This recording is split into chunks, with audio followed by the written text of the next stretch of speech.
राहुल गांधी सोचता है मेरा नाम सावरकर नहीं है, मेरा नाम गांधी है। गांधी किसी से माफी नहीं मांगता। ये राहुल गांधी जी का अहंकार है जो पिछड़े समाज से माफी मांगने के लिए तैयार नहीं।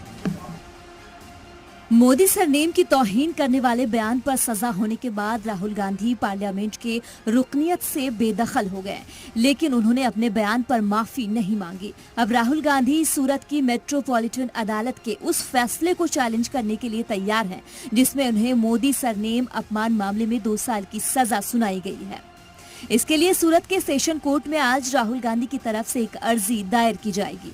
पार्टी के कानूनी सलाहकारों के साथ ही सूरत के कुछ सीनियर वकीलों की टीम राहुल की सजा को चैलेंज करने वाली अर्जी सोमवार दोपहर बाद सेशन अदालत में दायर करेगी।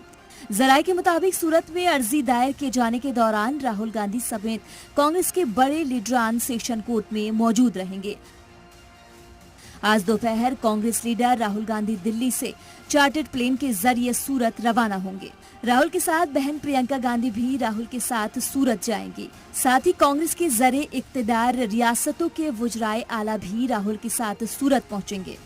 छत्तीसगढ़ के वजीर आला भूपेश बघेल और राजस्थान के वजीर आला अशोक गहलोत, जबकि हिमाचल के सीएम सुखविंदर सिंह सुक्खू भी राहुल के साथ मौजूद रहेंगे और गुजरात कांग्रेस के लीडरान भी राहुल के साथ मौजूद रहेंगे।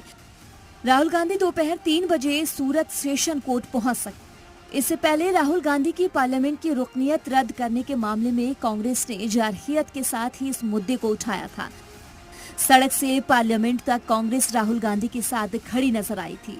कांग्रेस के दिग्गज लीडरान का राहुल गांधी के साथ सूरत पहुंचने का मतलब ये पैगाम देना भी होगा कि इस लड़ाई में राहुल के साथ कांग्रेस मजबूती से खड़ी है। मानहानि मुद्दे पर अगर राहुल गांधी की सजा कन्विक्शन पर रोक नहीं लगी तो रुकनियत जाने के साथ ही वो अगला चुनाव भी नहीं लड़ पाएंगे। एक तरफ कांग्रेस राहुल के साथ मुत्तहिद दिख रही है तो दूसरी तरफ राहुल गांधी बीजेपी के निशाने पर हैं।